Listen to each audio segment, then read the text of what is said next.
নমস্কার বন্ধুরা, আশা করি সবাই ভালো আছেন। আজকে আপনাদের সঙ্গে একটা দারুণ টেস্টি আর নতুন স্বাদের রেসিপি শেয়ার করছি। বিকেলে চা বা কফির সঙ্গে এইভাবে বানিয়ে নিতে পারেন, খেতে ভীষণই ভালো লাগবে। কিংবা বাচ্চাদের জন্য এইভাবে বানিয়ে নিতে পারেন, তৈরি করা ভীষণই সহজ। তাহলে শুরু করা যাক আজকের রেসিপি।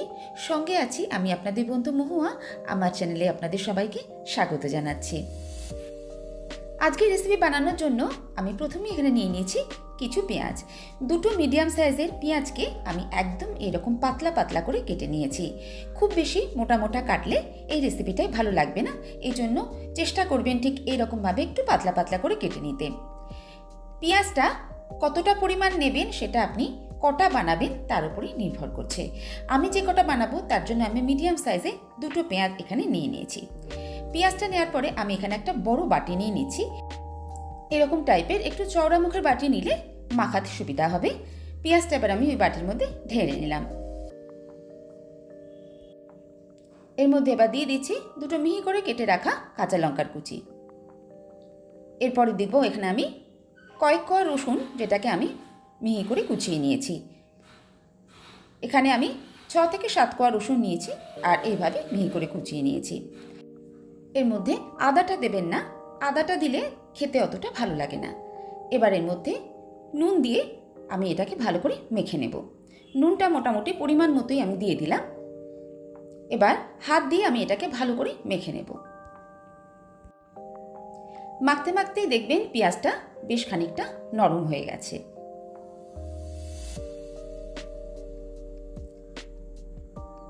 দেখুন প্রায় 1 মিনিট সময় ধরে পেঁয়াজটাকে আমি এইভাবে নুন দিয়ে মেখে নিলাম। পেঁয়াজটা এখনই দেখুন কতটা মজে গেছে। এটা আরেকটু মজার জন্য আমি এটাকে ঢাকা দিয়ে 10 মিনিট রেখে দেব। যতক্ষণ এটা ঢাকা থাকবে এবার আমি অন্য জোগাড়গুলো করে নিচ্ছি। এই রেসিপিতে আমার আরেকটা উপকরণ যেটা লাগবে সেটা হলো ডিম। আমি এখানে 3টে ডিম সিদ্ধ করে নিয়েছি। এবার ডিমগুলো কি করে কাটবো সেটা আপনাদের দেখিয়ে দিচ্ছি। ডিমগুলো এইভাবে মাঝখান থেকে দুভাগ করে নেব। দুভাগ করে নেওয়ার পর আমি মাঝখান থেকে আরেকটাও কেটে নেব এইভাবে লম্বা করে। ডিমের একটা স্লাইস বাদ দিয়ে সবকটা ডিমে আমি এরকম লম্বা লম্বা করে কেটে নিলাম। যে পিসটা কাটলাম না সেটা কিভাবে ইউজ করব সেটা আপনাদের পরে বলে দিচ্ছি। পেঁয়াজটা ঢাকা দিয়ে যেটা রেখেছিলাম মাখিয়ে, সেটা কিন্তু এখন আরও বেশ নরম হয়ে গেছে আর নুন দিয়ে মাখার ফলে অনেকটা জলও বেরিয়েছে। এরপর আমি এর মধ্যে দিয়ে দিচ্ছি প্রায় 1 বাটি পরিমাণে বেসন। এরপর আমি দিয়ে দিচ্ছি একদম অল্প একটু লঙ্কার গুঁড়ো। ঝালটা অবশ্যই নিজের টেস্ট অনুযায়ী দিতে হবে। আমি খুব বেশি ঝাল এখানে করছি না, কারণ তার আগেই আমি কয়েকটা কাঁচা লঙ্কা এখানে কুচিয়ে দিয়েছি। এরপর আমি এখানে দিয়ে দিলাম রোস্টেড জিরা গুঁড়ো বা ভাজা জিরে গুঁড়ো। যদি ভাজা জিরে গুঁড়ো না থাকে তাহলে এমনি জিরে গুঁড়ো এখানে ইউজ করতে পারেন। আর দিয়ে দিয়েছি সামান্য একটু গরম মশলার গুঁড়ো। এবার সব উপকরণ হাত দিয়ে ভালো করে মেখে নেব। এটা মাখার সময় একদমই জল ইউজ করব না, কারণ এর মধ্যে যথেষ্ট পরিমাণে পেঁয়াজ রয়েছে আর পেঁয়াজ থেকেও অনেকটা জল ছেড়েছে। তাই মাখার সময় কোনো রকম জল আমি ইউজ করছি না। আর নুনও দিলাম না, কারণ আগেই নুনটা আমি দিয়ে দিয়েছি। ভালো করে মেখে নেব। বেসনটা দেওয়ার পর দেখুন ভালো করে মেখে নিয়েছি। এইভাবে মেখে নেওয়ার পর এবার যে ডিমটা রেখেছিলাম সেই ডিমটাকে দেখুন এবার কিভাবে দিতে হবে। একটা গ্রেটার নিয়ে নেব, যে হ্যান্ড গ্রেটারগুলো আমরা রান্নার সময় ইউজ করি, ওই গ্রেটারটা দিয়ে এবার ডিমটাকে এইভাবে কুড়ে আমি এইভাবে দিয়ে দেবো বা গ্রেট করে দিয়ে দিচ্ছি। আমি এখানে একটা স্লাইস ডিম দিলাম, আপনারা চাইলে এখানে আরেকটা সাইজও ডিম ইউজ করতে পারেন। আর সেটা অবশ্যই হবে পরিমাণ অনুযায়ী, যতটা বানাবেন সেই অনুযায়ী তাহলে ডিমটা দিতে হবে। এইভাবে ডিমটা দিলে টেস্টটা কিন্তু দুর্দান্ত লাগে। ডিমটা এবার ভালো করে মিশিয়ে নিচ্ছি। এই ইউনিক রেসিপিটা খেতে এতটাই টেস্টি হয় আর বানাবার পর দেখবেন এর কতটা সুন্দর দেখতেও হয়েছে। ঝটপট তৈরি করার মতো এই রেসিপিটা অবশ্যই বাড়িতে একবার ট্রাই করবেন। দেখুন আমার ভালো করে মাখা হয়ে গেছে। এইবার কি করতে হবে, এবার আমি এখানে নিয়ে নিয়েছি অল্প একটু সাদা তেল। এই তেলের মধ্যে হাতটা দিয়ে এইভাবে 2 হাতে একটু লাগিয়ে নেব। তারপর এখান থেকে পরিমাণ মতো এভাবে নিয়ে নিচ্ছি।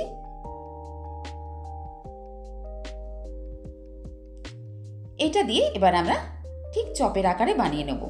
হাতে ওইটা দিয়ে এবার এইভাবে দেখুন একটু শেপ করে নিয়ে যে ডিমটা কেটে রেখেছিলাম, ডিমের স্লাইসটা এটার ভিতর দিয়ে ওপর থেকে আরেকটু পরিমাণ নিয়ে এইভাবে দিয়ে ডিমটাকে ভালো করে ঢাকা দিয়ে শেপ দিয়ে নেব।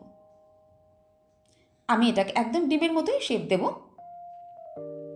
আর এটা বানানোটাও ভীষণই সোজা, খুব কম সময় একটা দারুণ টেস্টি নাস্তা বা বিকেলে টিফিন চটপট বানিয়ে নিতে পারবেন। একটা আমরা বানানো হয়ে গেল, আর এইভাবে একটা প্লেট নিয়ে আমি এভাবে রাখতে থাকবো। আরেকটাও আমি আপনাদের বানিয়ে দেখিয়ে দিচ্ছি। আর এটা বানানো যে কতটা সোজা সেটা নিশ্চয়ই আপনারা এতক্ষণে বুঝতে পেরেছেন, আর খেতে কতটা সুন্দর হবে সেটা তো আপনারা বানানোর পরেই বুঝতে পারবেন। যদি আমার কথা বিশ্বাস করেন তাহলে জানবেন এটা খেতে ভীষণই টেস্টি হয়, বাড়ির সবারই এটা পছন্দ হবে। আর কম সময় এত কম উপকরণ দিয়ে যদি একটা এত সুন্দর টেস্টি নাস্তা বানিয়ে নেওয়া যায় তাহলে আপনারা অবশ্যই বানাবেন। দেখুন আরেকটাও আমার বানানো হয়ে গেল। এইভাবেই সবকটা আমি বানিয়ে নেব। বানানো হয়ে যাওয়ার পর এবার ভেজে নিতে হবে।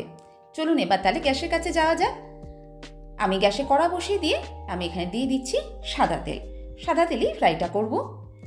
পরিমাণ অনুযায়ী একটু বেশি সাদা তেল দিলাম। তেলটা ভালো করে প্রথমে গরম করে নেব।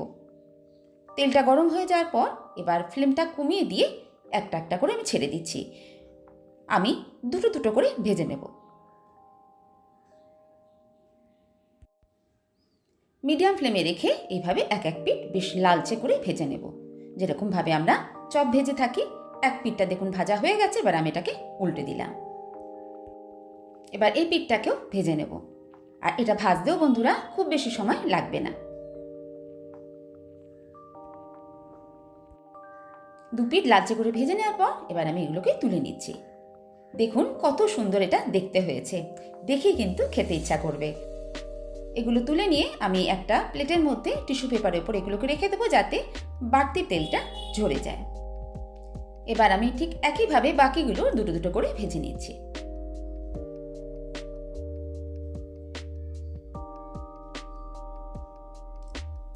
বিকেলে চায়ের সঙ্গে এরকম একটা চপ পেলে কিন্তু খাওয়াটা দারুণ জমে যাবে।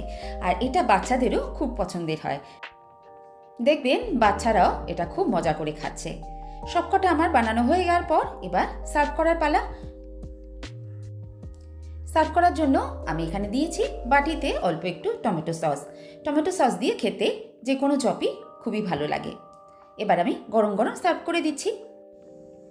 বানিয়ে নিলাম ডিম আর কিছু পেঁয়াজ দিয়ে দারুণ টেস্টি আর ভীষণ ইজি একটা বিকেলের নাস্তার রেসিপি। আশা করছি রেসিপিটা আপনাদের ভালো লাগবে, আর এভাবে অবশ্যই বানিয়ে খাবেন, দেখবেন বাড়ির সবারই এটা খুবই ভালো লাগবে। যদি রেসিপিটা ভালো লাগে একটা লাইক আর আমার চ্যানেলকে সাবস্ক্রাইব করতে ভুলে যাবেন না।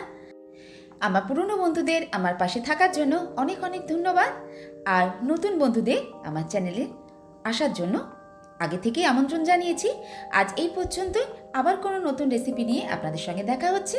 সবাই ভালো থাকবেন, সুস্থ থাকবেন, আনন্দে থাকবেন।